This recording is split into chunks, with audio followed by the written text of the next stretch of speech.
galera do Pode Entrar, a gente de volta com mais um programa. Hoje um papo um pouco mais sério, que é sobre o Setembro Amarelo e a prevenção do suicídio. Comigo, meu convidado hoje, Sidney Gaspar. Sidney, obrigado pela presença. Eu vou rodando aqui, dando 360 na cadeira. Sidney é psiquiatra, psicoterapeuta, mestre pela USP, professor da psiquiatria da Unimes. Isso.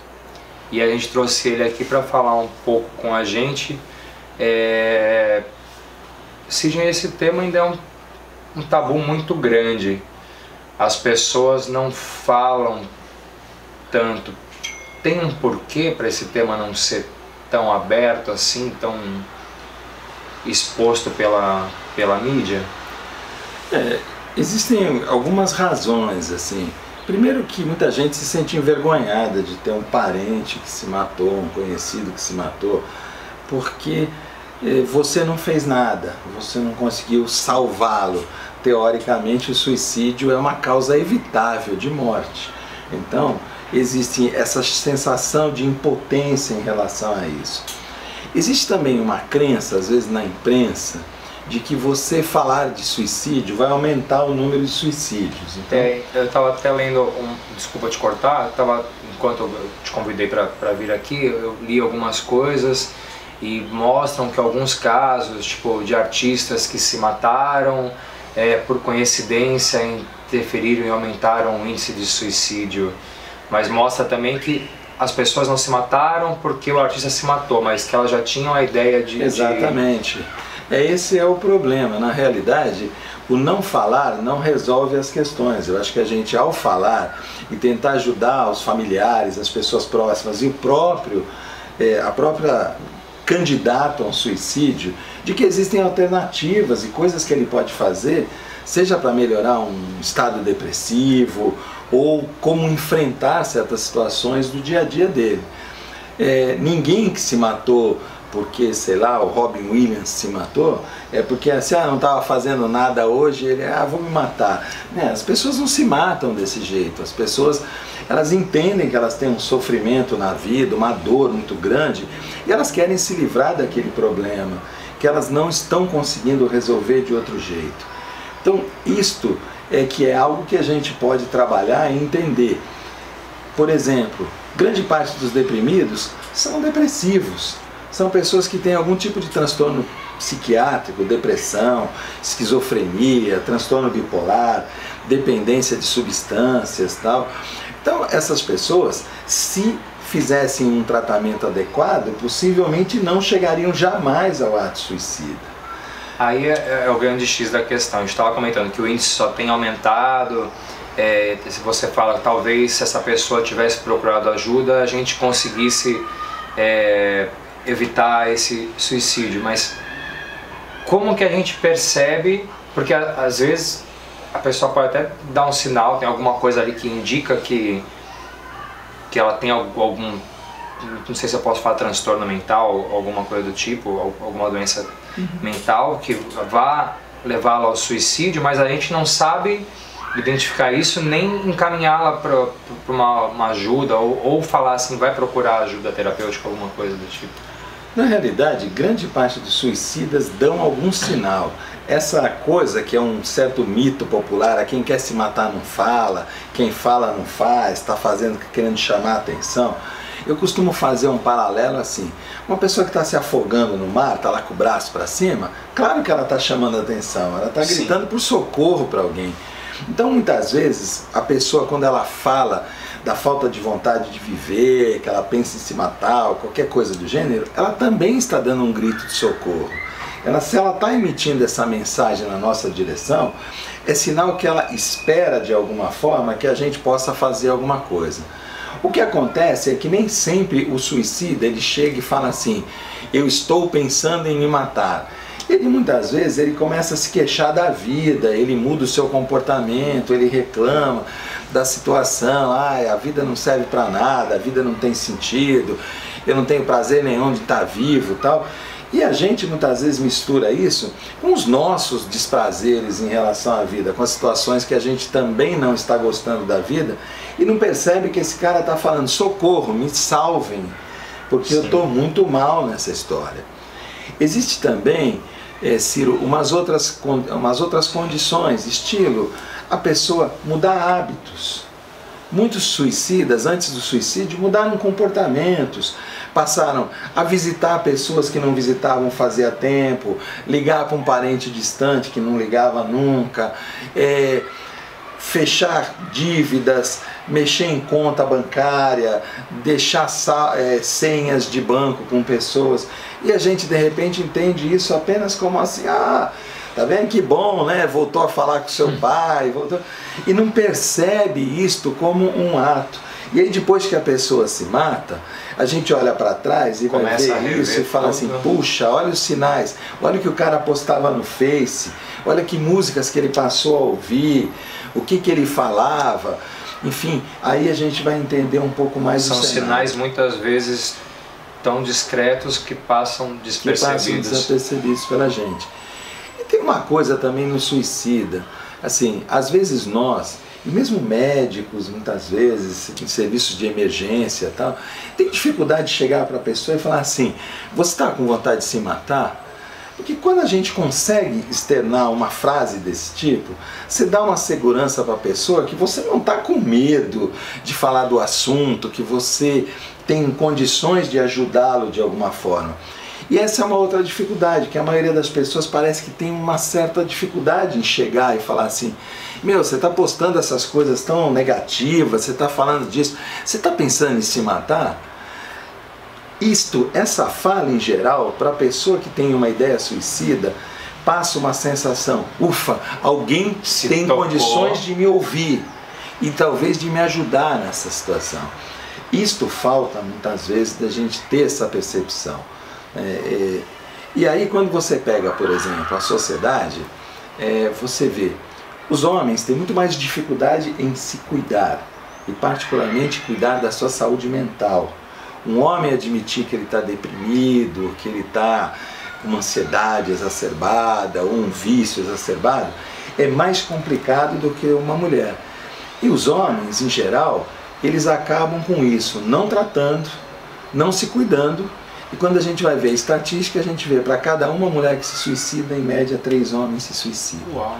Então, acaba sendo um grupo de risco importante, homens que vivem sozinhos, homens que não têm religiosidade, homens que têm uma situação financeira adulterada, estilo, o cara ganhava bem, de repente passa a não ganhar nada. Coisa mais comum ainda nos dias de hoje, o país está em crise. Que é muito frequente. Então, quando a pessoa sente essa sensação de perda, de potencial, de potência na vida, etc., isso é um fator de risco para muitos homens.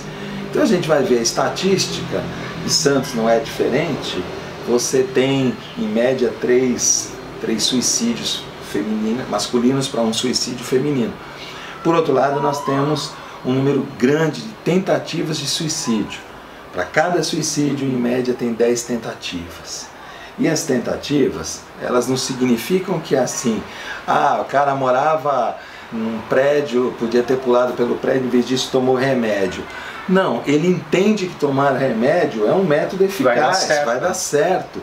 Não é que ele está de palhaçada ou ele está querendo que é o que a gente está conversando. Ele vai se matar, então ele acredita que aquilo ali vai dar certo. Sim, tipo, não vou fazer para chamar atenção. É uma pegada, vou me matar, mas não vou me matar. Não, o suicida, ele acredita que o método dele vai ser eficaz. Ele erra muitas vezes no método. E aí o fato dele errar no método não significa nenhuma diminuição do risco. Significa que ele errou no método.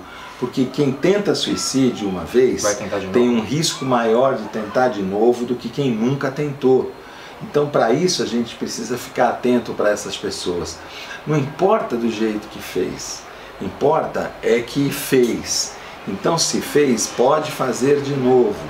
Isto é um risco. E aí você tem que ficar mais alerta ainda. Sim. Com essa pessoa. E fora alguns sinais, né? Vamos dizer, uma pessoa que tenta suicídio numa condição que ela acha que ninguém vai conseguir salvá-la, se demorar para funcionar o método. Isso é diferente de alguém que tenta numa situação que poderá ser salvo. Mas isso não tira dessas duas pessoas a necessidade de uma atenção e de um cuidado em cima, uma vigilância, um trabalho maior. Porque assim, vamos pensar no geral, não é comum a gente pensar em suicídio, é comum a gente pensar em viver.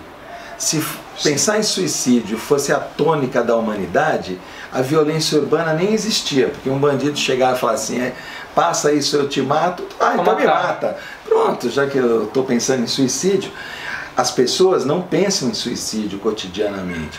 Então quem pensa é porque não está bem e precisa ser levado muito a sério. Não dá para banalizar essa discussão. Suicídio no mundo tem crescido, em geral. Suicídio mata muito mais do que as guerras. Suicídio no mundo mata por ano muito mais gente do que mata na Síria em guerra, do que mata no Afeganistão em guerra, Iêmen. Se somar todas as mortes desse país, não dá o número de mortes por suicídio. Você estava comentando antes que a cada 20 segundos uma pessoa comete suicídio. Exatamente. É um número muito grande. E isso sem contar que existem pessoas que conseguem cometer suicídio mascarando o suicídio, estilo, provocando um acidente de trânsito. Vai cair na estatística do acidente de trânsito. Então o suicídio, inclusive, pode ser subnotificado. E existem países na África, no Oriente Médio, que você não tem estatísticas adequadas. Mas você pegar a Europa inteira, a Ásia mais desenvolvida, os países mais desenvolvidos, a América do Norte, você vai ter índices de suicídio muito grandes. E inclusive esses índices, eles não têm uma relação direta com o desenvolvimento social. Existem países com baixo desenvolvimento social e muito suicídio, e países com baixo desenvolvimento social e baixo índice de suicídios. Exemplo, o país do mundo com o maior número de suicídios é o Suriname. O Suriname não tem problemas de depressão sazonal, aquelas depressões de inverno, não, porque está no meio do Equador e tem uma taxa altíssima. A Coreia do Norte e a Coreia do Sul, que são regimes completamente diferentes, tem taxas de suicídio próximas, inclusive a do Sul é maior que a do Norte, na taxa de suicídios, e são altos os índices. No leste europeu, República Tcheca, Eslovênia, Eslováquia, esses países todos, eles são países que também têm índices altos de suicídio. E em geral, qualquer país mais desenvolvido ou qualquer cidade mais desenvolvida, você tem mais suicídio do que homicídio.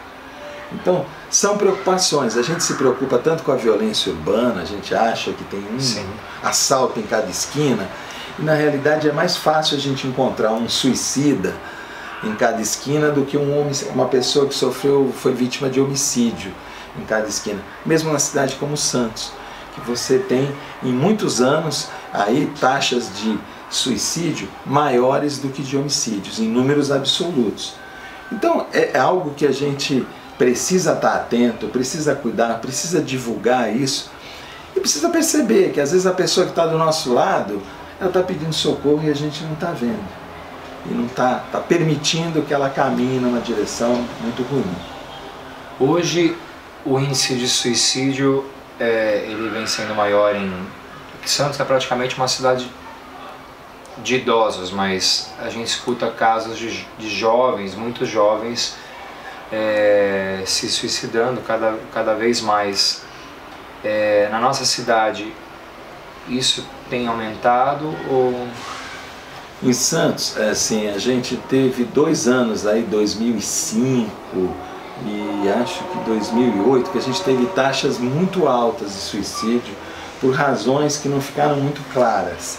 Foram os anos, nos últimos 20 anos, que a gente teve o maior número de suicídios. Um fator que acontece nesse crescimento, depois a gente voltou para um número normal, a gente tem um crescimento de 1, 2 por ano aí, mas se a gente pensar, só como exemplo, Ciro, do Brasil, em 10 anos, mais de 100 mil pessoas se matam no Brasil. Então equivaleria a uma cidade de 100 mil habitantes desaparecer do mapa. E no mundo, 800 mil pessoas se matam por ano, 2 vezes Santos. Santos teria que morrer todo mundo e nascer todo mundo de novo e morrer de novo. E aí se a gente entra naquela questão de estatística meio que maquiada aí, o cara que se mata no trânsito ou outras questões, esse número seria muito maior. Santos tem existe uma coisa nas relações de suicídio. A comunidade mais jovem, ela é muito ligada em Faces, WhatsApps, enfim, uma série de coisas, ela se comunica mais. Então, a morte de um adolescente por suicídio, ela tem uma divulgação, uma repercussão maior. Mas em números reais e números absolutos, quem mais se suicida numa cidade como Santos são os homens da terceira idade. Eles têm uma taxa que chega a 3 vezes o número médio da cidade. Como se a gente pensar que só 20% aproximadamente tem acima de 60 anos na cidade de Santos, é um número expressivo. É um olhar que a gente tem que ter para essas pessoas que estão aposentadas, que estão com algum tipo de doença física, algum problema que elas não estão conseguindo lidar na vida e que acabam culminando no suicídio. Isso não tira que jovens têm cometido suicídio também de uma forma que chama a atenção da gente em contextos públicos, faculdades, shoppings, etc. Sim.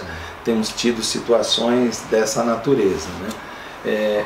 Hoje também, para o jovem, não é tão simples a sua projeção em relação à vida, as cobranças sociais, que modelo eu tenho, qual é o modelo certo, porque na prática nós podemos escolher o que quisermos, o mundo atual tem essa dimensão, mas não existe a garantia que a gente escolhe a coisa melhor e a coisa certa. Tem sempre a escolha então, a melhor. Isso gera uma angústia que muitas vezes para o jovem é uma angústia gigantesca, porque ele trabalha a vida, às vezes, em cima daquele projeto que não deu certo, seja um projeto afetivo, acadêmico, etc.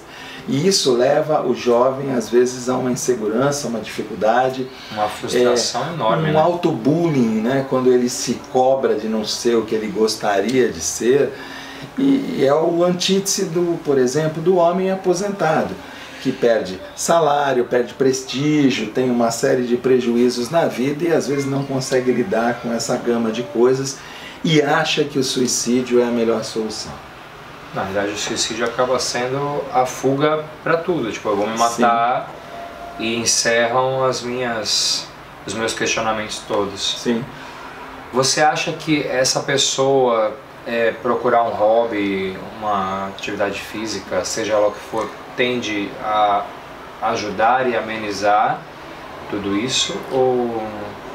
Isso pode ter um impacto desde que, por exemplo, vamos dizer, essa pessoa não esteja profundamente deprimida ou não tenha aspectos que ainda uma nova atividade possa ser mais um fator estressante para a incapacidade que ela tem de resolver os problemas. Entendi. Sei lá, eu estou totalmente sem dinheiro, aí querem que eu entre numa academia, aí eu já não tenho dinheiro. Vai ser um problema a mais para ela. Vai ter um problema a mais. A gente precisa ter cuidados com essas alternativas, porque uma pessoa que tem uma depressão severa, por exemplo, e boa parte dos suicidas tem um traço depressivo, uma pessoa como essa, ela precisa também um suporte farmacológico, médico, psiquiátrico, para melhorar sua condição e poder aí sim conseguir enfrentar os seus problemas que ela acha que não tem solução, não tem fim e ela não vai dar conta. Entendi.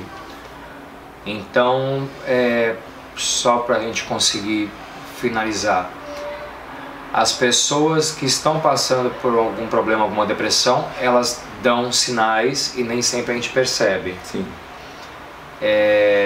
Existe alguma forma específica para eu direcionar essa pessoa para uma ajuda? Não.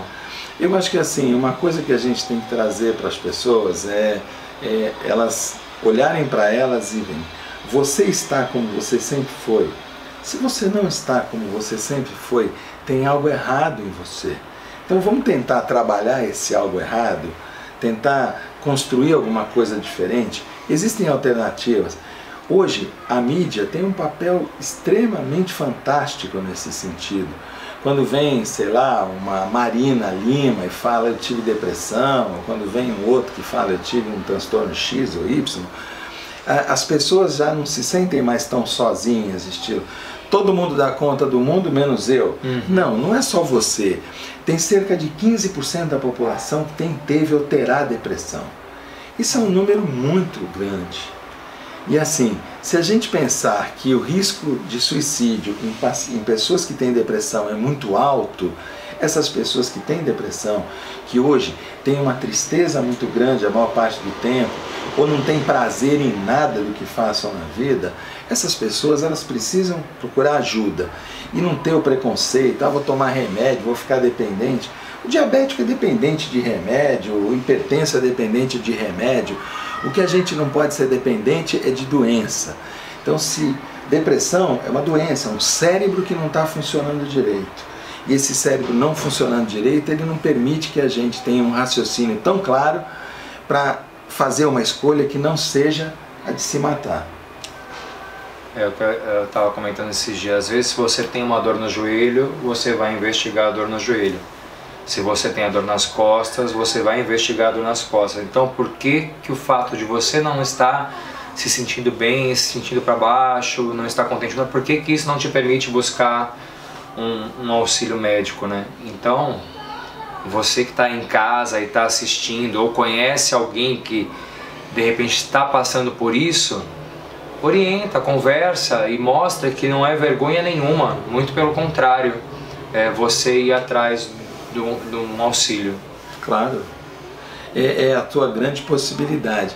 Nós vamos romper essas barreiras de que assim, é emocional, a doença psiquiátrica é uma doença de gente fraca. Não, a doença psiquiátrica é a doença de quem tem um cérebro vulnerável para adoecer. Associou-se muito, o psiquiatra cuida de louco só. O psiquiatra louco é 1% da população. Se a gente pensar isso como esquizofrenia, como o símbolo maior da loucura. Mas assim, como eu falei, tem 15% da população que é depressiva. E seguramente desses 15%, quantos não tem buscam ajuda? 1 a 2% estão sendo tratados de maneira adequada. Então nós temos de 13 a 14% que está aí sofrendo, correndo o risco de suicídio, atrapalhando a sua vida. Porque assim, a gente viver sem qualidade de vida, triste, desanimado, sem esperança e tal, no fundo a gente está meio morto para a vida. Nós vamos viver concretamente. E quem faz tratamento, quem tem essa possibilidade, eu escuto isso de muitos pacientes, falam assim, o senhor não sabe, doutor, mas o senhor salvou a minha vida. Porque assim, se não fosse pelo seu tratamento, eu talvez não estivesse aqui agora. Isso é uma coisa que eu e todos os psiquiatras ouvimos isso constantemente. Porque a gente sabe o quanto é importante e quanto o tratamento é eficaz para as pessoas. E quanto o tratamento evita não só o suicídio, mas o retorno à qualidade de vida. Tratamento psiquiátrico não é uma droga que vai mexer com a nossa cabeça, não é isso. Se fosse, o traficante perdia até o emprego dele, porque em vez de você comprar droga na esquina, você ia na farmácia e fazia um efeito tão bom quanto, ou melhor que, mas não é isso. É uma medicação usada para corrigir um defeito no cérebro. Depressão é defeito no cérebro. Assim, não é alvo da nossa discussão, mas assim, a gente podia falar sobre esse defeito assim, por muito tempo. E assim como a dor nas costas, também tem tratamento. Claro, claro. O que não tem tratamento é a morte. E seguramente muitos suicidas no meio do caminho se arrependeram, mas já não tinha volta o método que eles usaram. Então é triste, e é triste a gente saber que para cada suicídio, em média 6 pessoas são afetadas profundamente, sejam emocionalmente, financeiramente, do ponto de vista da sua qualidade de vida, da culpa. Isso é muito ruim. Então a gente precisa ficar um pouco mais atento e achar que tá tristinho, é normal. Não. As coisas, quando elas são constantemente anormais, elas não são normais. Isso tem que ficar claro para todo mundo. É uma coisa óbvia que não é óbvio quando a gente observa no dia a dia. Nem todo mundo que fica desempregado, nem todo mundo que perde um ente querido, nem todo mundo que se separa, fica deprimido, se joga numa cama, não tem alegria na vida, etc. Essas pessoas que fazem isso precisam ser cuidadas, porque elas são um grande fator de risco para a ideia suicida. Portanto, vamos conversar mais sem esse tabu tão grande do não posso falar de suicídio, não posso falar de depressão, isso é frescurinha. Pode ser frescurinha para você que não está entendendo bem a situação, mas quem está ali falando disso tá te dando um sinal e às vezes você nem percebe. Sidney, obrigado de coração por ter vindo conversar com a gente. Espero que tenha sido útil aí. Acho que sempre discutir temas de saúde mental é importante para qualificar a vida das pessoas. Sempre. E você, antes de sair do canal, de acabar de assistir o programa, se inscreve, dá like pra gente, curte nossa página no Face, Instagram, tudo. E até o próximo programa. Tchau, tchau.